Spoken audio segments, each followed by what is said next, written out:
mampu beradab dengan perubahan. Dalam Muhammadiyah namanya tajdid, tarjih dan tajdid. Tajdid itu perubahan karena dinamika masyarakat, perkembangan masyarakat. Jadi generasi yang dulu dengan generasi sekarang ini jangan menggunakan metode yang sama. Karena apa? Sudah berbeda, ya. Anak yang lahir di perkembangan digitalisasi, HP, ya, gadget dan semacamnya itu berbeda zamannya dengan kita di masa-masa belum ada HP. Harus bisa beradaptasi dengan setiap perubahan. Kalau ibu-ibu guru harus siap dengan perubahan. Ganti menteri, ganti kebijakan, kurikulum. Sampai ya guru-guru itu, termasuk yang ngomongi, ya, kontak ganti kurikulum. Nggak tahu emangnya kurikulum toh apa sih dijaga, jaga aneh-aneh itu ya. Wis kenyang waktu ya. Artinya harus siap dengan setiap perubahan yang ada. Karena apa? Kita protes pun nggak akan berubah apapun. Ya, mending kita ikuti semampu kita. Itu aja. Itulah ciri orang yang cerdas. Yang keempat, memiliki kemampuan memecahkan masalah dan menemukan solusinya. Jangan mudah memberi masalah, tapi solusinya tidak ada. Kalau sudah berkumpul, pecahkan masalah itu bersama-sama. Maka di Muhammadiyah disebut dengan apa? Kolektif. Gak bisa seorang hafid ketua PCM Keloncen memutuskan sesuatu. Gak bisa kalau gak didukung oleh 10 anggota yang lain. Gak boleh Pak Haidar Nasir mengatakan orang terkaya di Indonesia, karena aset-aset Muhammadiyah atas nama Pak Haidar Nasir.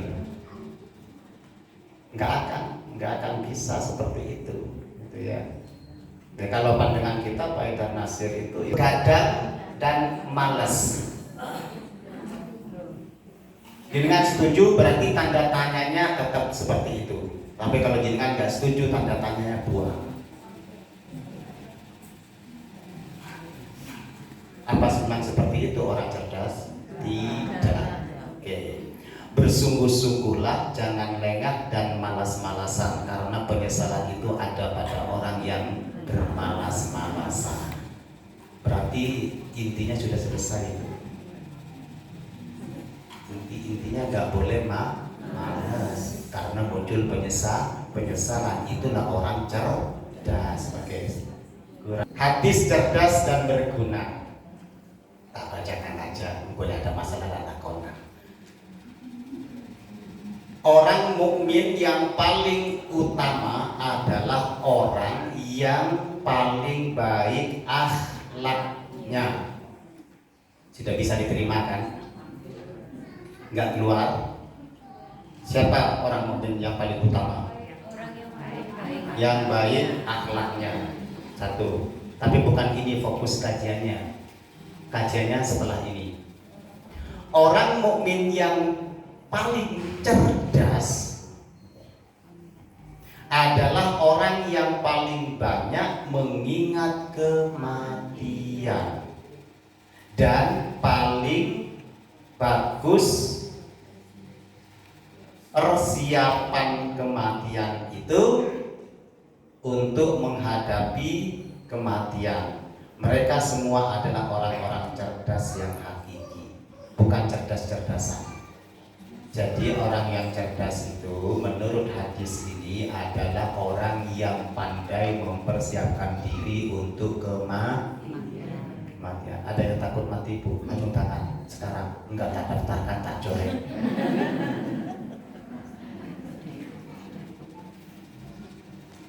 Harus siap dengan kematian. Kenapa? Karena kematian itu pasti datang.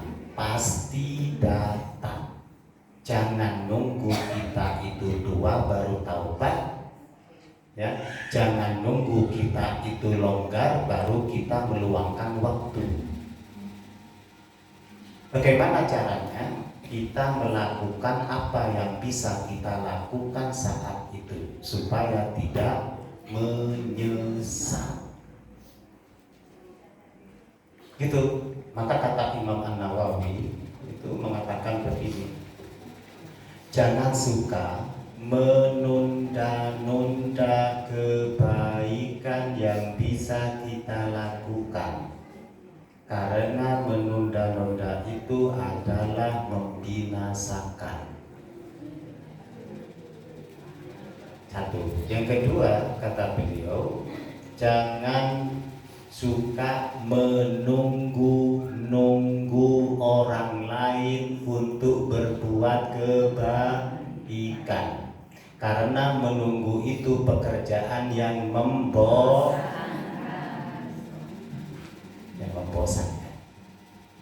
Kata Imam Nawawi seperti itu. Kenapa? Karena kita tidak akan pernah tahu kapan malaikat Azrail datang menemui kita. Artinya begini, kalaupun kita itu dijemput oleh malaikat Azrail, kebaikan itu sudah kita lakukan terlebih dahulu, gitu loh. Karena bersaing antara kematian dengan amal soleh, kebaikan itu bersaing dalam hidup kita. Kalau bukan amal soleh yang kita lakukan, maka kematian yang akan lebih dulu menemui kita. Maka pelajaran yang bisa kita ambil dari pernyataan ini adalah lakukan amal kebajikan sebelum kematian. Itu cerdas. Di dalam bukunya Syekh Yusuf Al-Qardawi, Akhlak Al-Islam, ciri kecerdasan seseorang ada dua, yaitu muhasabah dan mengingat kematian. Ini yang mau kita bahas, muhasabah dan mengingat kematian.